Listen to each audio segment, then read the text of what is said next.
Welcome to Season 2 of The Shift, Stories of Resistance and Resilience, a multi-platform conversation series produced and hosted by me, Mark Charles Rivera, the Professional Storyteller.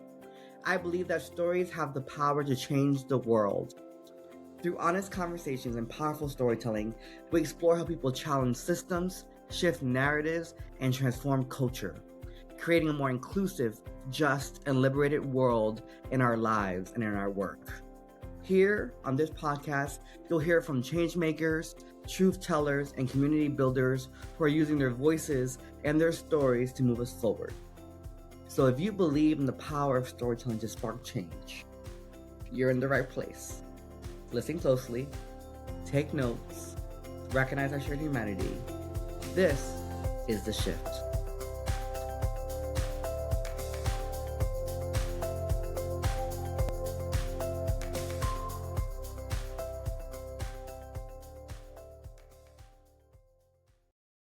Hey y'all, welcome back to The Shift, Stories of Resistance and Resilience. Today, I always say this every time I have someone I know on the show. It's a very special episode, but they're all special to me, to be fair. But today feels especially special and poignant given who's my guest and the work we're going to talk about today with his new book. This individual and I cannot be more different, both physically, on the surface, as you can tell if you're watching this on YouTube, or a Spotify video. But he's also someone I have come to deeply care for and admire. He is my current business coach. He will forever be my coach, as far as I'm concerned.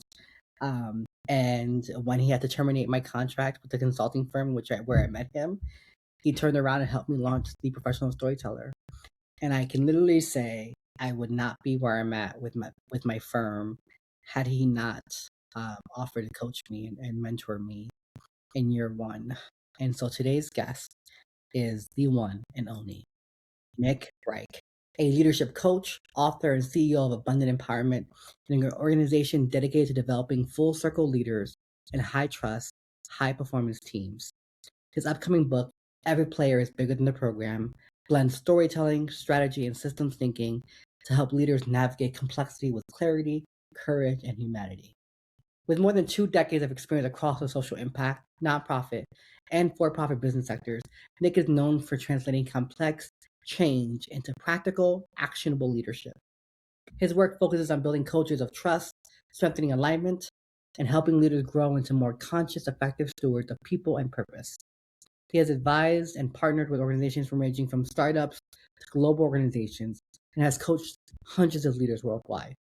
Today, he works with organizations committed to creating meaningful, human-centered work and enduring impact. And he's my guest today on The Shift. Welcome, Nick. How are you? Thank you, Mark. I'm doing well. I'm excited to be here. I've seen so many episodes of The Shift. I'm excited to finally join you today. Yeah, I know. I always joke. Whenever I talk about you, I always say, there's always one white straight man in my life who I'm ride or die for, and that is you, Nick. That's right. I remember the day I met you. I was in this apartment when I was just my sublet at the time. And I remember I met and I was like, oh, how's this going to go? Because I've never had a straight white man as a supervisor before. The white man I had before you was a gay one who uses a wheelchair. And everyone else before that were women of color. And I was like, this is going to be really, really good for me or really, really terrible. And I would say it landed in the really good, even when things weren't so good moments for me. And so thank you for accepting my invite. Thank you for spending time with me today. Of course. My pleasure. Yeah. We read a lot about your professional highlights in your bio, but who are you outside of the things I read about in your bio? Yeah, I'm a dad. Whom you've met both the boys a couple of years ago. So father of 2. I'm a partner. My partner, Andrea, is my partner in all things, life, home, business, all the things that we do and get to build. I'm a reader. As you know, I goal is usually around 80, 85 books a year, give or take. So I read as much as humanly possible. And I'm a seeker. right? I've always been someone who, through all of that reading, tries to lead with, my curiosity, and I'm always wanting to learn, wanting to stretch, wanting to grow in all aspects of my life. So I think those parts of my non-bio identity are things that really are important to me. Yeah. And I got to meet your sons. I remember the first time I met them. I was kind of nervous. I'm visibly queer, and they're in Atlanta. We went to Pound City Market, and I don't know if you shared the story with me in real time or if you shared with me after the fact. But I think I had shared with you, like, did you give your sons a heads up? Because I'm not a typical man. And you want to share a little bit about that story? Because I think it's such a good story. Yeah, I think, my kids have grown up in a space where there's uh, hopefully as little judgment as Yeah, possible, and they grew up in a very progressive space. yeah. And as you mentioned, this at this time, I mean, they're what? I mean, I don't know. This is All in high 5, 6 years school. ago. Yeah, early teenage years. And It was then also an acknowledgement of, it is summertime in Atlanta. yeah, uh, when we're going to meet my friend Mark. Mark may or may not be in a sundress. Uh, but I can guarantee you that Mark will be full makeup. The yeah, hair, nails are always going to be done. So, what questions do you have before Mark gets here yeah, that I may be able to answer, whatever the case is? And they're just like, yeah, okay, cool, right? yeah, So, yeah. I but actually it's yeah, encourage my friends who are parents of younger children to actually have that conversation with people. yeah, Because I've had a situation where my one friend didn't have that conversation with her young son, and it led to a very tense moment between him and I, where and it wasn't his teaching, right? It's what he's observing around him. sure, But he came up to me like, "Why are you doing that? Only girls do that." And I said, "Well, why do you do this?" He's like, "Well, because okay, so you do you and I do me," and it had to become a teachable moment. And some parents don't want me to be the one to teach their child, right, for sure. whatever particular reason, right? Because people have their own philosophies around parenting, and so I always warn, whether it's young people, whether I'm going to a family event, I always give that disclaimer. And I remember my one friend said, you don't have to give qualifiers for me, right? Or my family. And I said, my life experience, sorry, there's an ambulance going around. My life experience has taught me that giving people those qualifiers, right? Asking people to ask those people those questions Yeah, has protected me because in some instances I've had to be disinvited from a sure. space, right? Or I've avoided an uncomfortable, tense moment by having those pre-conversations. And so, Yeah. while I would like to believe that one day they won't be necessary, it's necessary. And so I always love sharing that story when you and I talk about it because I think you and I are an unlikely pairing, and so I always wanted to share that. I really first of all, we're gonna talk more about the book in a second, but when I tell y'all, I'm not saying this because Nick is my coach or because he's a friend. I cried within page 2 of the book. And I'm a crier. We all know this about me on the show. And in life, I'm a crier. As tough as I appear, I'm a softie on the inside. And I remember sending you a voice memo in preparation for this interview, and I'm like, holy shit! I did not expect to cry, like boo-hoo cry, within page 2 of the book. And I think, to me as a writer, the highest praise you can give another writer is to tell them, your words moved me so deeply, I cried.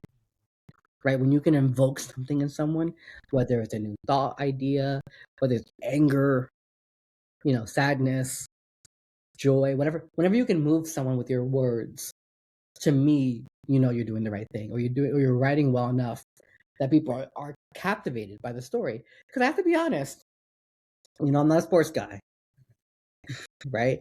So when you told me about this book a few months back, maybe even longer than that, I'm like, oh, you're using basketball and coaching. I'm like, oh, I'm gonna read it because you're my friend. But I don't know. This book is gonna resonate with me. Yeah. And by page 2, it just hooked me. But before we get there, because I want to talk about the book, I ask every guest this next question, which is, what is your personal concept of resistance and resilience? I'm so glad that you shared this with me this morning, Mark. I've not, it's one of those questions when you think about language, and right, we're fans of words. To Yeah. be able to spend some time thinking about this question this morning and trying to separate the two for me, and saying, when I think of resilience, I'm thinking of, what do I do after I get hit? Right? Mm, How do I respond when I'm knocked down after the punch? yeah. Right. And then when I think about resistance, I think, what are the things that I can do to prevent getting hit in the first place? Mm, Right. What am I going to do or refuse to do before that lands? So when I think about the work of being resistant, is really a story of refusal, right? Like, these are the things that I'm not going to do. These are the things I'm not going to put up with. These are the things that I'm not going to let hold me back. And then if it's just resilience, then I'm really just, it's an endurance thing, right? If I'm not worried about changing the things that just keep hitting me, then I just become a punching bag, right? So I can be resilient, but the resistance piece is, the things that I want to eliminate, that I won't allow, or that I won't allow to impact me and really hold me back. So see, the resilience part, keeps me alive, but that resistance allows me to be useful on the way. yeah. Not to get too sports metaphor on you, because not my arena. When I think about you, and we talk about this a little bit later in the conversation, so I don't want to go too deep into it now. But when I think about the book and basketball and all these things, I think about you know being resilient when you get fouled on the court, right? Or you take that 3-point shot and it doesn't land, or you just keep going, right? Because you don't have time to dwell in the missing of the basket. You don't have time typically to want to hit that person back if they fouled you dirty or whatever, right? And you just kind of have to get back up and dust yourself off. And so for me, when I think about you, I think about, and what I love about this book so far is that it's revealing things about you I haven't known yet, or that we haven't really talked much deeply about. um and it made so much sense to me after reading the introduction that you became who you are now. And so I'm gonna go a little bit out of order. I'm actually, no. I think I'm actually, the way I sequenced the questions worked out perfectly. So what people may not know about you is that you are my business coach, yes, but you're also the person who fired me. And I always say that because I haven't been fired many times in my life, right? And we don't use fired, right? We say your contract was not extended for next year. And to be fair, it was the right thing. And then you turned around and helped me launch TPS. Um, yeah, actually, that might have been my. Besides, I've been laid off, which was part of a mass layoff, but I've never been like contract ended, right? And so it was a very, I think it was the thing that needed to happen for me to get to where I'm at. And you were so kind enough to help me in that first year. And you and I have talked a lot, excuse me, over the course of our friendship, how we could not be more different. You're a white, cis, hetero man from Indiana. I'm a brown, bald headed man who wears makeup and dresses from the Northeast, now living in the South. But I think one of the main things, and one of the main obvious, the main reason why you and I have connected is because at our core, we're both empaths, and that we both believe in being good humans. And given all that's going on in our country right now in the hands of white men, you're far and few in between as a white man these days, especially. What role do you think you need to play in this moment as you work with organizations? Because you and I can both go speak at the same company, and we've received totally differently. Yeah. What role do you think you play in this moment of Trump 2.0? Well, it is. I wish it were, maybe bigger or different, and maybe. But for me, it comes back, Mark. Even when we go back to where we met and some of these things, like I always bristled at someone using like ally language or some of these things. Like, it's not about me. Like you mentioned, my purpose in my life, my career, is to try to show up, be of service, leave the world, my little corner of it, better than I found it. And that's really kind of been my, approach to try to show up, just be a good human. Yeah. But you're right. I mean, there is some weight that comes with that. I recognize that we can show up to the same company and have the same conversation, and it's going to be carried differently. So I think for me, it is to continue to try to model this version of leadership or, you know, manhood or whatever these things reflect in the rooms that I have access to and the things that I, am able to do, to have this conversation around humanity. And, I use this return on humanity versus return on investment language quite often, but it's easy for, me to come in and be performative on the things that, I say or do, and that's never been my goal. Yeah. And it's really, to your credit, right? Like, neither do I. No one gets it right. No one's perfect. I remember there were some moments when you were my supervisor, and we'd have difficult conversations about something and say, hey, this is how this landed, or this is how this landed, and we had enough respect for each other to want to glean from the conversation and learn and improve on. And I think that's what I think you do so good, is that you take feedback really, really well, and you apply it, right? And I think about, again, it's the whole basketball thing. When a coach gives you feedback, trying to, develop your players, they need to be receptive to that coaching, right? They need to be receptive to what's going on. And I just find that a lot of people, a lot of men, especially straight men, are not willing to grow and change, right? They're not willing to recognize where their privileges, where their manhood has given them unearned advantage, right? It's unearned because you can't control the fact that you were born a man. You can't control the fact that you were biologically born white, right? Like, you can't control those things, and yet it doesn't negate the privilege that come with it. Just like it does, my manhood may be diluted in some people's eyes, but I still have male privilege. I still show up as a man. I still speak up, take up space, that when I speak, people stop and listen, right? Yeah, there's a couple things there, Mark. I think one, I mean, I grew up in Southern Indiana, blue collar family.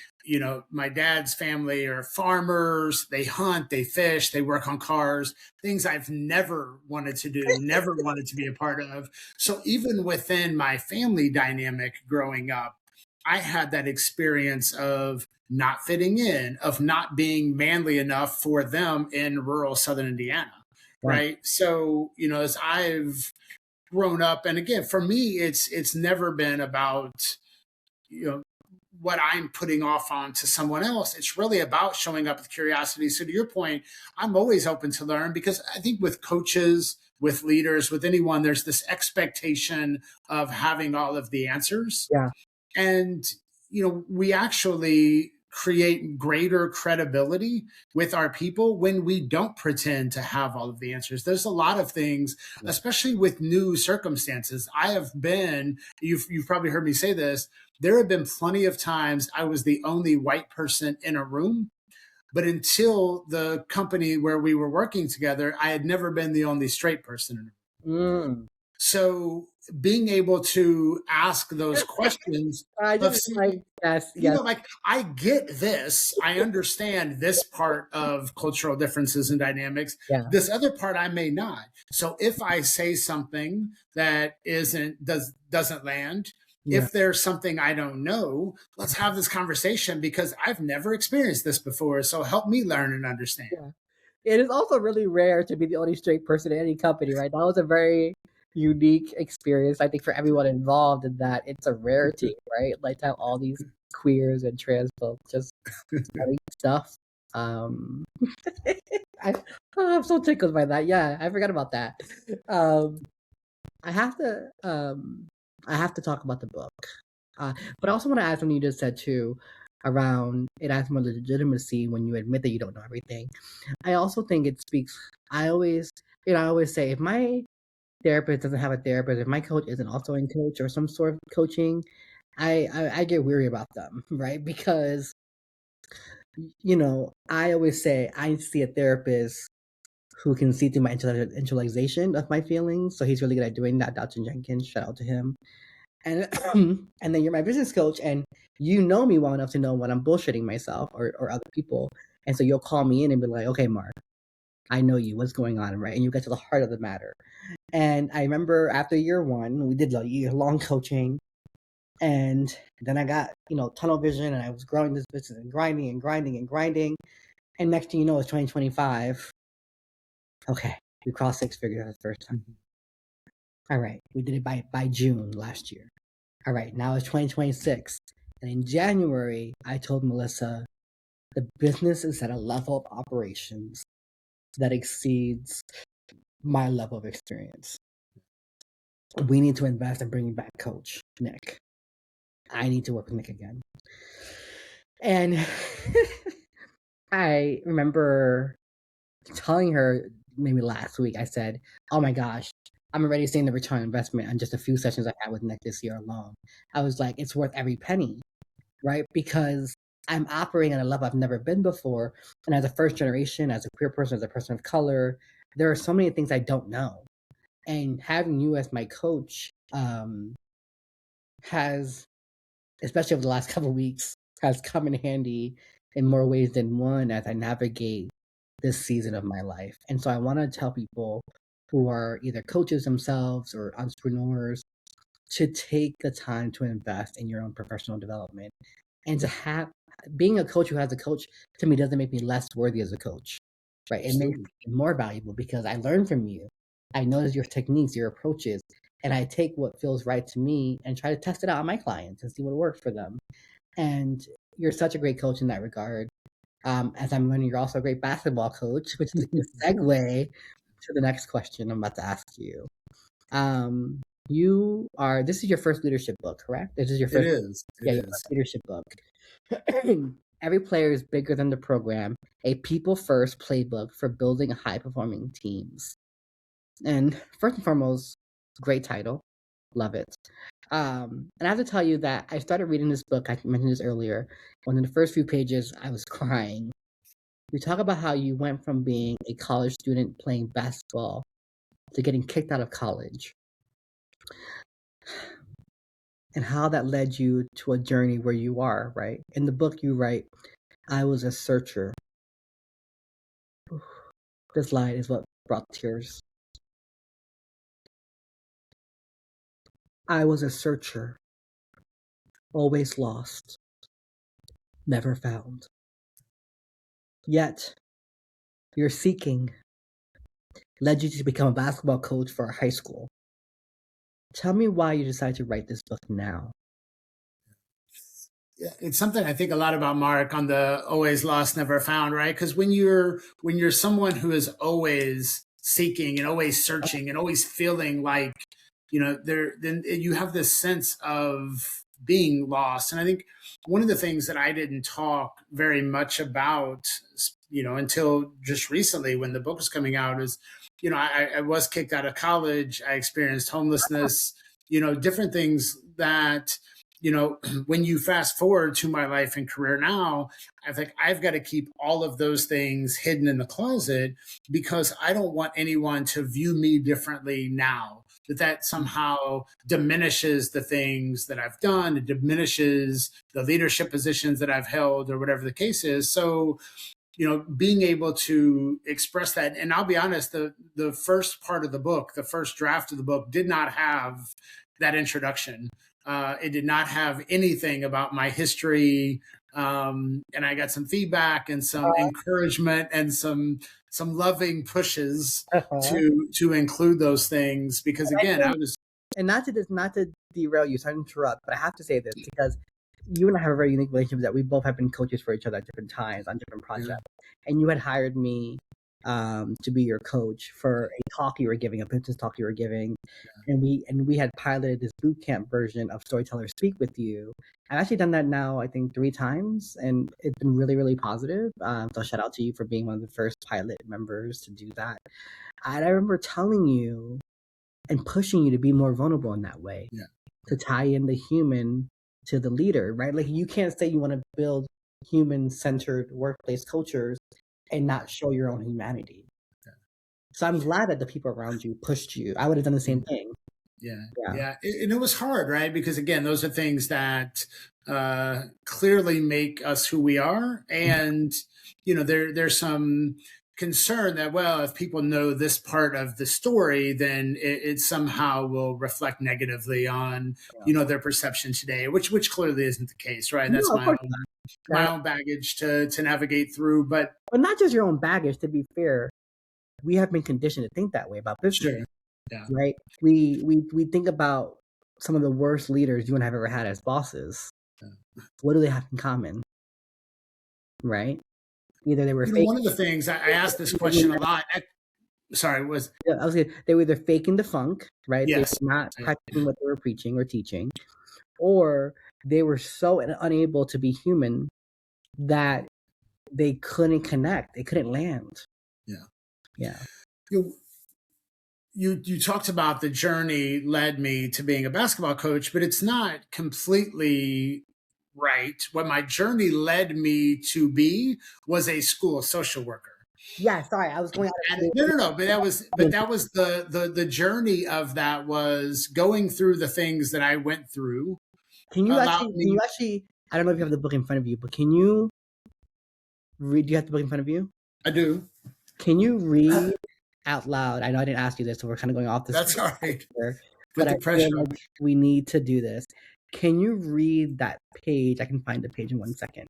It's the page where you talk about the situation at school and where that led you, because that talks about the social work.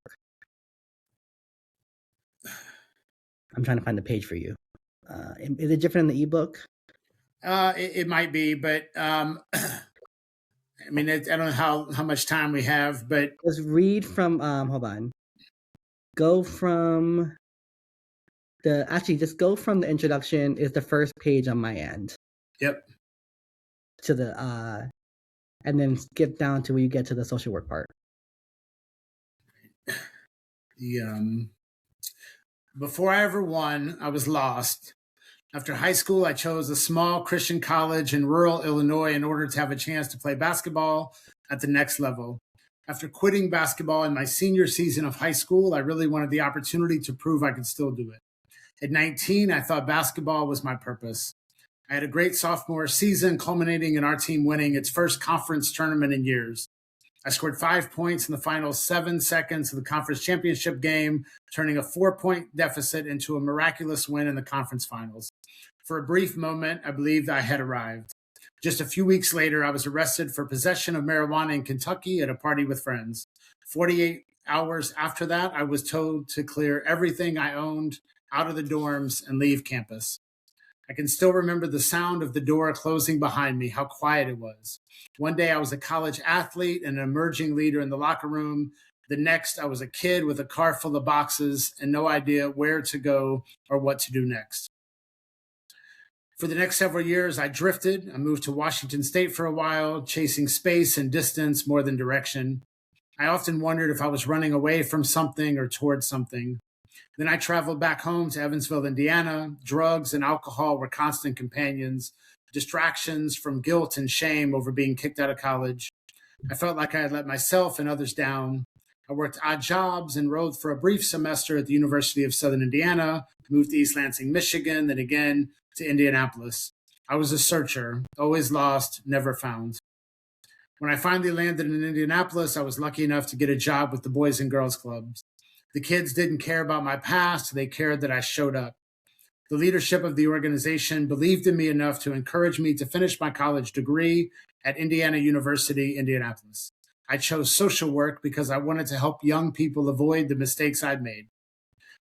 And then that led me to be the school social worker at Indy Met, which led me to being the high school basketball coach there. And as you mentioned, we did not have a team. The school did not have a gym. It was right at the beginning of the creation of the school. And then, 4 years later, we were the fastest team in Indiana history to ever win a high school basketball state championship. And, high school basketball is a big deal in the state of Indiana. Yeah. And thank you for sharing that. No, I didn't ask you. I didn't give you a heads up on that. Sorry. Because I did kind of skip the social work part. And that's an important connection to the work that you're doing now.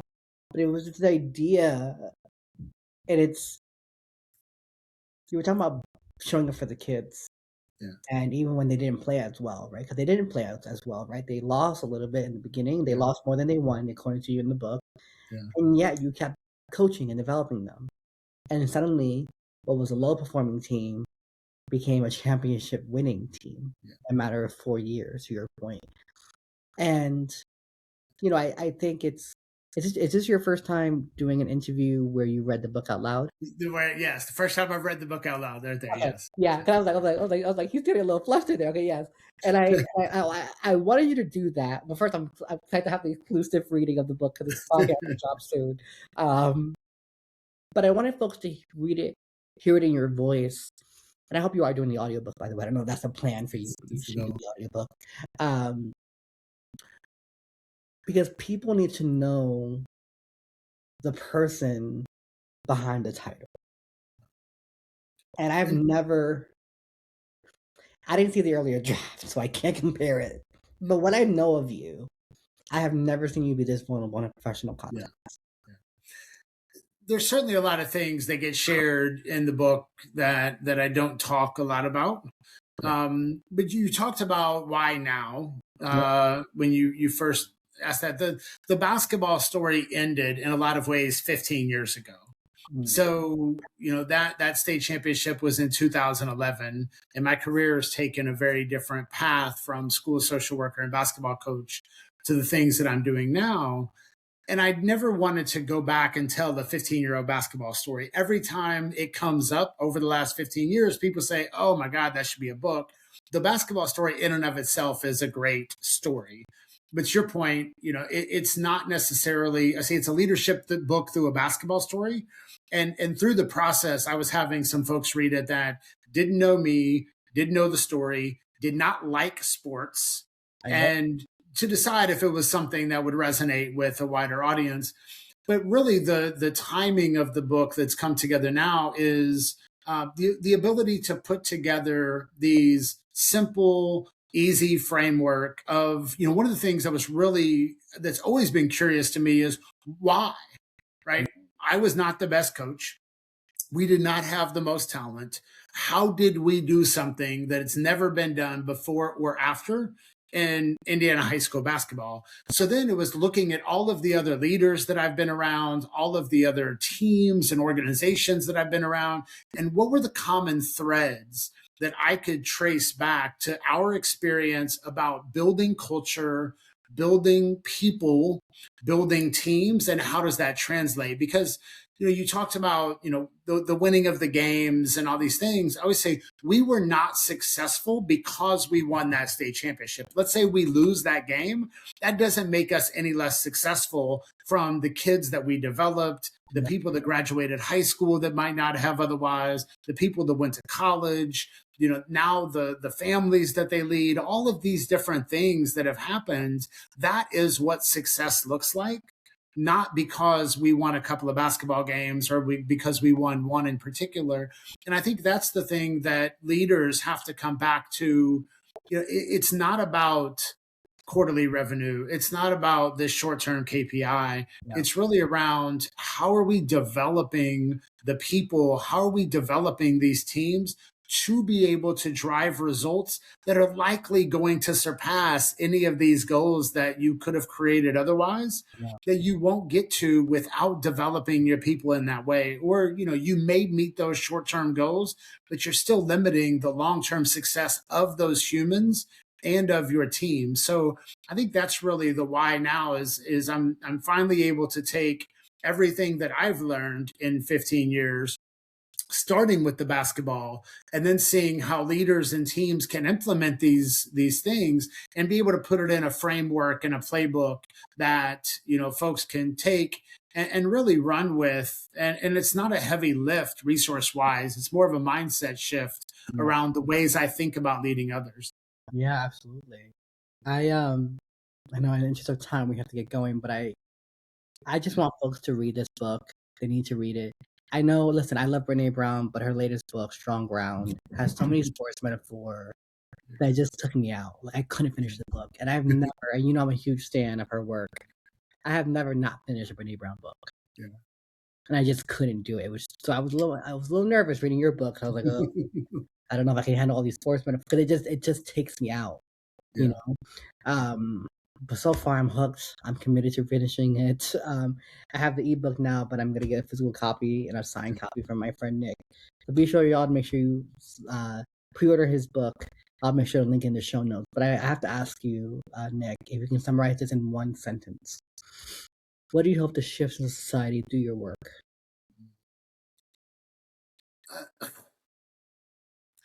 There's a matrix that I use in the book that is focused on about excellence, but I've since been thinking of it in terms of leadership in general, of how we show up, that it's love with standards. And I think if there's a shift for me, it's we've all been in organizations where there's a slogan. You always hear our greatest asset is our people, right? And most people that are in these organizations roll their eyes and think like, it just feels like bullshit because it's not my experience. Yeah. Right. So, part of the shift, if we can just the one leader, one team, one organization at a time that turns that from a slogan to a system on being able to actually center people first, in the work, it benefits all of us. And there's a business case for it. And I hate that we have to create a business case for treating people with kindness and respect. Yeah. But there is the business case, right? So I think for me, it's really how can we shift that to people start to just, center humanity or return on humanity in the work that we're doing in a way that values our people, but also grows the business. This is not anti-business. It's not anti-making money. In fact, it's quite the opposite. This is not soft leadership. Yeah. It is more difficult to lead this way, but the fruit of that labor for you, for your team, and for the individuals you lead is significantly greater than the other way around. Yeah, for sure. Thank you, Nick. I'm so proud of you. I'm so excited. I'm Team Nick for life. So if you need any more support with this book, pushing out this book, you let me know. I'm happy to use my network to do so. And thank you for being a great coach. Thank you for being a great possibility model. Knowing you and existing in your orbit in the last this year marks 5 years since we met, which is a little trippy to think about. Like, oh, it's been 5 years. Has totally changed my life. And I didn't go out with a father, and you have become, I don't want to say a fatherly figure, but you've become a positive male role model in my life when I lack a lot of that, especially from straight men. I have plenty of positive role models who are men who are queer, but you're one of the few straight folks. And, you live and die by your sword. You talk about this work, but you embody it. It's a full embodiment. It's not performative. It's not a facade. I have seen you in moments when being a good leader and being a good human wasn't always easy or comfortable, and you leaned into that. And that's why I'm a ride or die for you, because I've seen you do the work, and you don't just talk a good talk, you walk that walk. And so thank you for being a friend, for being a coach, and for being a good leader. Thank you, Mark. That means a lot. Yeah, I appreciate that. All right, y'all. You know what to do. Be sure to share, like, subscribe. It costs you nothing to support this podcast, but it helps me grow the podcast. So please share this with the basketball lovers in your life. Share this with the leaders in your life. Share this with the white men in your life who need to know who Nick is, and for them to read this book and model some of his behaviors. But more importantly, I want you all to think about how you can show up in your teams and organizations, and how you can be people first in your approach. Thank y'all so much. Take care. Until next time, remember, we're not in this alone. We're in this together. We'll endure this together. And most importantly, cross-cultural, cross-identity, coalition building is going to be vital to our success. Take care and be well.